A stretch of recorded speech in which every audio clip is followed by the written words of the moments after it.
Selain memeriksa Firza Hussein, penyidik juga memanggil Fatimah atau kakak Emma, perempuan yang disebut-sebut dalam rekaman percakapan seorang wanita diduga mirip Firza. Penyidikan kasus dugaan pornografi baladacintarizik.com semakin benderang ketika Fatimah atau Kak Emma memberikan keterangan yang cukup berarti bagi penyidik. Kak Emma diperiksa di Direktorat Reskrimsus Polda Metro Jaya sekitar pukul 10 pagi.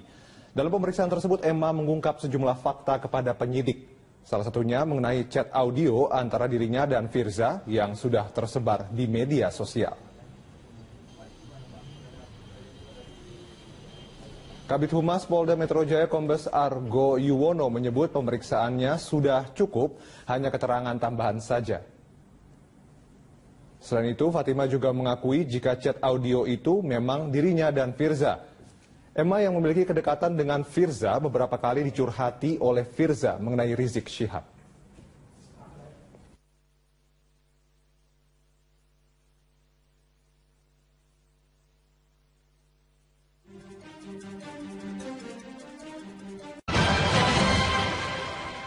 Pemirsa, inilah headline news pukul 00 waktu Indonesia Barat. Penyidik Direktorat Reserse Kriminal Khusus Polda Metro Jaya memeriksa saksi ahli dari Inafis Mabes Polri terkait kasus pornografi yang melibatkan Firza Hussein. Usai diperiksa, tim identifikasi wajah Inafis Mabes Polri menyatakan foto wanita yang beredar di media sosial adalah asli dan identik dengan Firza Hussein. Setelah diperiksa lebih dari 6 jam, tim identifikasi wajah Inafis Mabes Polri Senin malam keluar dari gedung Ditreskrimsus Polda Metro Jaya. Mereka diperiksa dalam kapasitasnya sebagai saksi ahli terkait kasus foto pornografi yang melibatkan tersangka Firza Hussein yang sempat tersebar di media sosial. Usai pemeriksaan, penyidik Inafis identifikasi wajah Geri Cahyono mengatakan foto yang dijadikan barang bukti dan yang beredar di media sosial adalah foto asli. Keaslian foto dibuktikan berdasarkan evaluasi dan pengujian melalui sistem berbasis algoritma biometrik wajah. Dari pengamatan secara mendetail disimpulkan bahwa foto yang diserahkan penyidik untuk diperiksa di tim Pusinafis Bareskrim Polri adalah asli dan bukan rekayasa. Ketua Majelis Hakim Pengadilan Studio Prime Time News, Andi Analta Amir, kakak angkat dari Ahok. Selamat malam, Pung Andi. Selamat malam. Terima kasih telah hadir bersama dengan kami. Dari komunikasi terakhir dengan pihak keluarga, sebenarnya sekarang bagaimana kondisi psikologis dari Ahok di dalam penjara? Ya, Ahok selalu stabil ya, karena dari awal-awal dia ambil keputusan untuk mau masuk di dalam dunia politik pilkada gitu ya. Itu beliau komited bahwa apapun hasilnya, kalau memang itu pahit, ya dia harus terima. Dan Ahok selalu stabil di dalam hal mungkin penampilan, karena memang bekal dia dalam ikut pilkada itu selalu kalau tidak nothing tulus dia nggak akan ikut.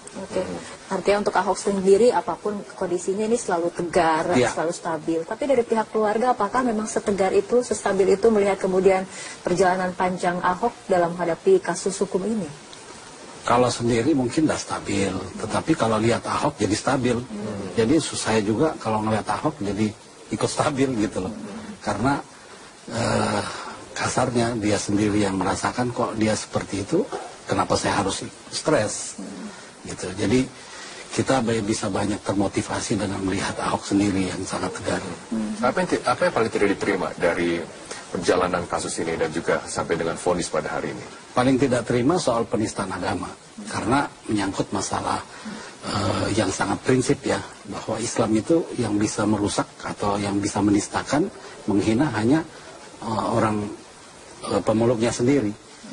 Di luar itu tidak ada yang bisa mencederai atau bisa menghina.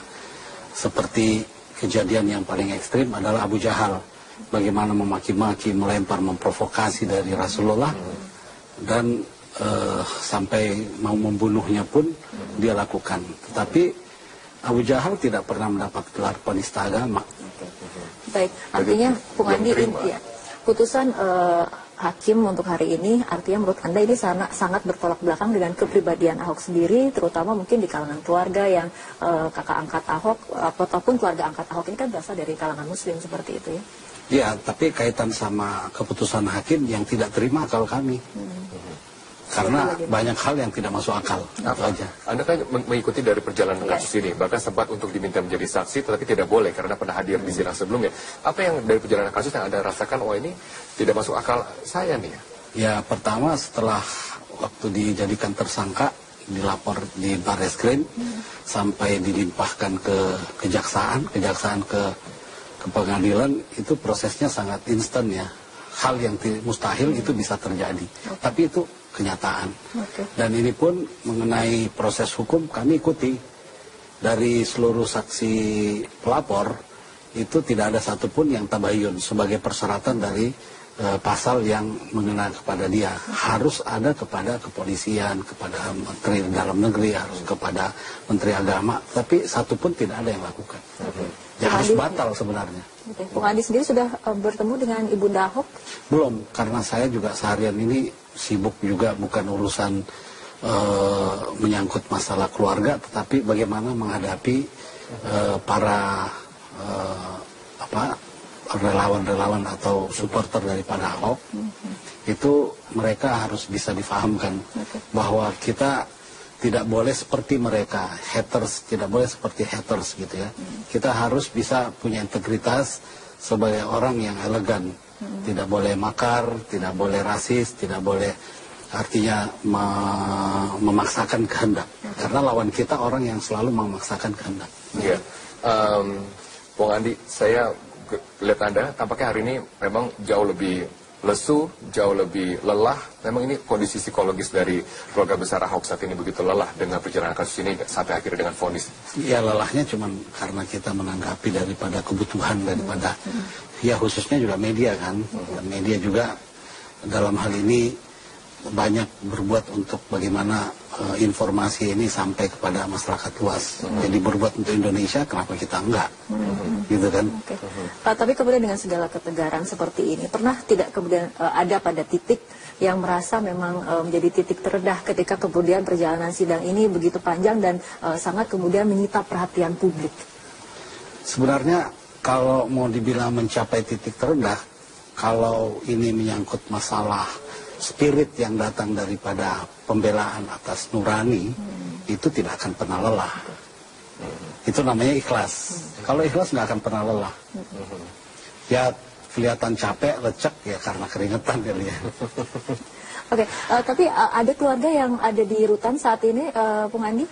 Gonta-ganti. Kalau saya belum sempat karena saya juga harus khusus pergi ke orang tua saya ya, Ibu Ahok, nggak mau pertelepon. Gitu loh. Jadi beliau itu kan yang perlu. Ibu Ahok yang Anda sendiri merasa itu orang tua Anda sendiri. Iya, memang orang tua saya. Sedemikian dekat hubungan Anda, keluarga Anda, keluarga Ahok seperti itu. Ya. Kami ini ditakdirkan bersaudara ya sebagai satu karunia. Karena kita ini juga sangat mudah seharusnya karena dititip sebagai bangsa Indonesia. Jadi mudah memahami. Ya, apakah Ibunda Ahok menangis mendengar vonis tadi? Ya mungkin tangisan itu cuman apresiasi daripada kekecewaan terhadap keputusan aja. Mungkin dia ada di situ. Tapi menangis tadi mendengar putusan ini. Ya tentu namanya orang tua kecewa, tangisan itu ya keharuan lah. Bagaimana kita melihat anak kandung dizolimi itu kan pasti ada keprihatinan. Kalau ibu saya pasti udah pingsan. Udah pingsan, udah anfal gitu. Seperti cukup tegar untuk menghadapi ini. Iya. Kalau Ibu Ahok cukup tegar. Itu beliau orangnya sangat punya jiwa juang lah. Iya. Anda juga cukup haru untuk melihat bagaimana ketegaran dari Ibunda Ahok. Apa pesan yang disampaikan pada saat sudah mendengar vonis bahwa Ahok kemudian tidak hanya bersalah tapi juga Ahok langsung dipenjara? Kalau itu kan buat kita secara keseluruhan, termasuk kepada para pendukung Ahok, itu semua mengalami rasa bagaimana wujudnya petir di siang bolong. Kaget, mengagetkan. Dan kami harus berhadapan dengan logika kami dan nurani. Ini yang mungkin agak perlu distabilkan. Nah, masing-masing pihak punya cara yang sendiri-sendiri. Oke, cara sendiri-sendiri dari keluarga Ahok sendiri, tim kuasa hukum. Ini mengenai upaya hukum lanjutannya, Bung Andi. Ini kan akan ada banding dan kemudian paling dekat sekarang mungkin ada permohonan penangguhan penahanan ya seperti itu. Ya tentu. Ya, ini bagaimana bisa Anda ceritakan upaya-upaya yang akan dilakukan? Kalau proses banding itu kan mutlak ya dilakukan, dan juga Ahok juga sudah menyatakan kami banding. Dan untuk penangguhan penahanan tentu ini hal yang sangat prioritas, dan kami semua bersedia untuk menjadi penjamin gitu. Oke, itu masih tetap berjalan. Bung Andi, kalau kita lihat saat ini pendukung Ahok itu masih berada di rutan Cipinang untuk kemudian mereka menuntut untuk bertemu atau kemudian penangguhan penahanan dikabulkan sesegera mungkin. Tapi kan ada proses dan juga waktunya. Pendukung Ahok dikenal sebagai pendukung yang simpatik, yang kreatif. Bagaimana cara Anda dapat untuk mengakomodir dari emosi-emosi yang sedang dirasakan pendukung Ahok agar suasana dapat menjadi kondusif? Ya, semua harus bisa dilakukan dengan mendatangi. Saya sendiri belum sempat mendatangi, tapi saya yakin dan merasakan bahwa mereka ini umumnya elegan. Walaupun banyak datang dari masyarakat yang bawah ya. Kenapa mereka bisa elegan dari kalangan bawah? Karena mereka ini sangat terpelihara nurani mereka. Baik, Bung Andi, ini kan tadi dikatakan belum sempat kemudian menjenguk Ahok ke rutan. Jika Ahok sedang menyaksikan TV ataupun sedang mendengarkan, dukungan seperti apa sih yang akan ataupun yang ingin Anda sampaikan ataupun perkataan seperti apa? Ya, saya cuma ingatkan bahwa Ahok beberapa waktu mengatakan bahwa kalaupun saya di penjara, cuma badan saya yang di penjara, tapi mereka tidak bisa memenjara saya punya perjuangan, saya punya cita-cita, saya punya pikiran, saya punya kreativitas. Dia tidak akan bisa penjara. Bagaimana memperjuangkan yang hak melawan kepada para koruptor, dia nggak bisa penjara. Oke, terima kasih telah hadir bersama dengan kami, Bung Andi Ananta Amir. Terima kasih telah hadir bersama dengan kami di Prime Time News. Ya, pemirsa, tetaplah bersama kami. Prime Time News akan segera kembali sesaat lagi dengan informasi mengenai sejumlah media asing menyoroti vonis 2 tahun penjara untuk Basuki Cahayapurnama dalam kasus penodaan agama.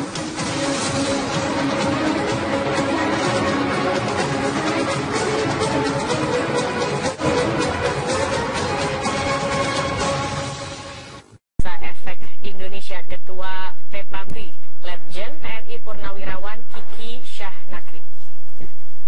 Ya, selamat malam Pak Kiki. Selamat malam, saya koreksi sedikit, saya Ketua Umum PPAD, Persatuan Purnawirawan Angkatan Darat. Baik.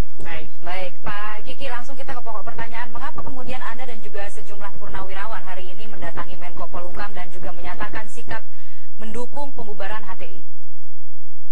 Kami ini kan walaupun sudah purnawirawan, tapi sebagai bayangkari negara itu kan tidak pernah berhenti.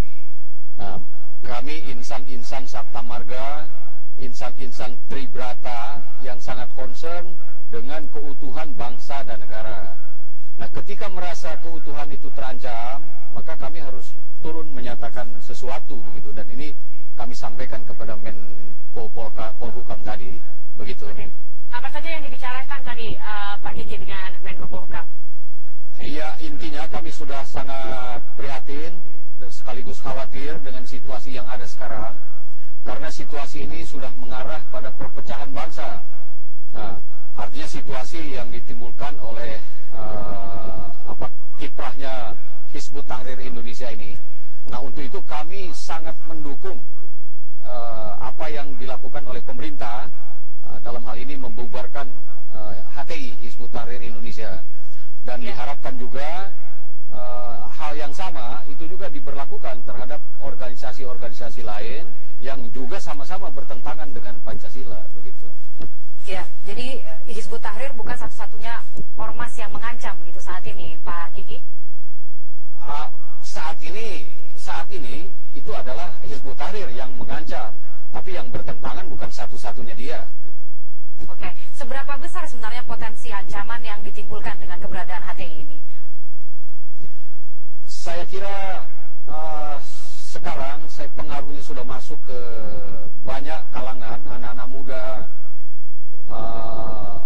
juga di perguruan tinggi, juga di pemerintah dan lain sebagainya. Dan yang disasar oleh kelompok ini adalah cara berpikir anak-anak muda terutama.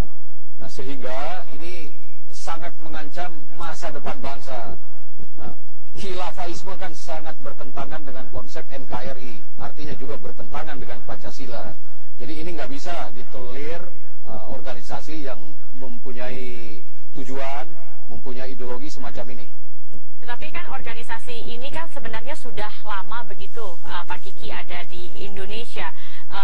Bagaimana ketika Anda pun dulu sebagai TNI begitu melihat adanya organisasi-organisasi seperti ini, tidakkah ada niat misalnya untuk langsung membubarkan, atau saat itu Anda melihat ini masih belum terlalu urgent untuk dibubarkan?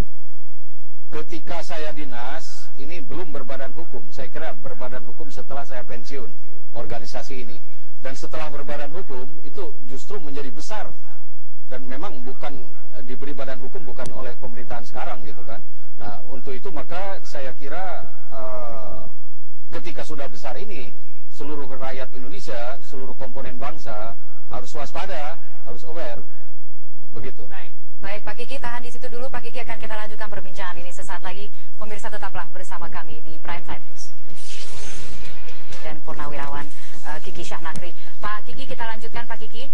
Sekarang yang menjadi pertanyaan besar adalah kemudian seperti apa proses selanjutnya yang akan diupayakan oleh pemerintah. Kita mengetahui ada undang-undang ormas yang kemudian di situ juga disebutkan sebenarnya ada tahapan-tahapan yang harus dilalui sebelum ormas itu bisa dibubarkan. Nah, pemerintah berulang kali mengatakan sudah memiliki cukup bukti dan lain sebagainya, dan sekarang sedang dalam proses mengumpulkan bukti-bukti tersebut. Apakah ini yang kemudian juga dibicarakan pada saat pertemuan dengan Menko Polhukam tadi? Kurang lebih langkah selanjutnya apa yang akan dilakukan? Ya betul, tadi juga termasuk dibicarakan. Negara kita adalah negara hukum, jadi proses pembubaran ini juga harus melalui jalan hukum. Dan itu saya kira yang sedang ditempuh oleh pemerintah saat ini. Akan tetapi kami menyarankan kepada pemerintah tidak cukup dengan jalan itu saja. Mengapa? Karena ideologi apapun, penganut ideologi apapun itu menyangkut hati dan pikiran para pengikutnya. Jadi ini sesuatu yang sudah mendalam, saya kira ada pada mereka masing-masing. Maka harus dilanjutkan dengan setelah selesai tindakan hukum itu harus dilanjutkan dengan tindakan istilahnya deradikalisasi lah begitu, yaitu dengan cara melakukan karakter building terhadap anak-anak kita, terutama para pelajar dan lain sebagainya. Dan itu harus dilakukan sejak usia dini, sejak balita begitu, dan terus dilakukan pendidikan karakter secara sistematik, berkelanjutan, berkesinambungan. Nah, ini saya kira harus dilakukan oleh pemerintah dalam rangka melindungi bangsa dan negara ini ke depan. Pak Kiki, tetapi selain menyatakan sikap mendukung untuk pembubaran HTI, sebenarnya dari Purnawirawan TNI Anda dan teman-teman tadi, sebenarnya apa yang akan dilakukan? Adakah partisipasi khusus yang akan Anda lakukan dan teman-teman ini terkait dengan pembubaran HTI ini? Ya, sampai saat ini kami hanya menyampaikan dukungan moral saja kepada pemerintah, memberikan dorongan kepada pemerintah agar pemerintah juga tidak merasa sendiri bahwa kami para purnawirawan pun ada di belakang pemerintah.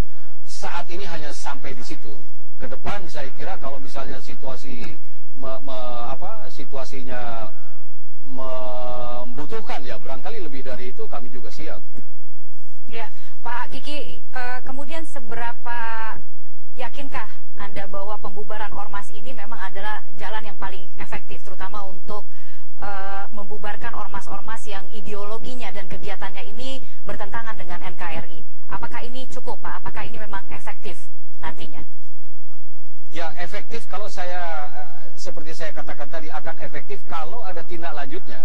Tidak hanya sekedar dibubarkan, terus harus ada tindakan hukum, dan harus ada tindakan juga deradikalisasi, seperti saya uraikan tadi.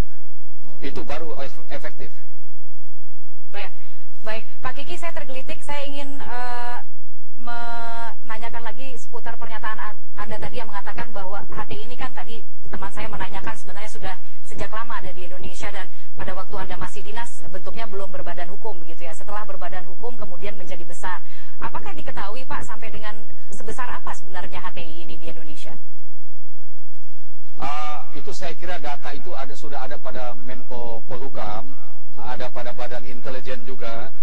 Tapi yang kami tahu sudah merasuki banyak pikiran-pikiran kalangan muda.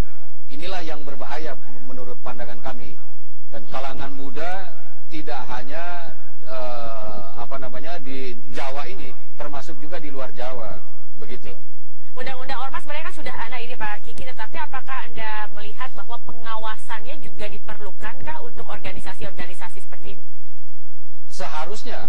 Nah ini saya kira yang tidak berjalan, karena tiba-tiba kita juga kaget dia sudah besar begitu. Selain pemuda juga organisasi wanitanya juga sudah cukup besar itu HTI.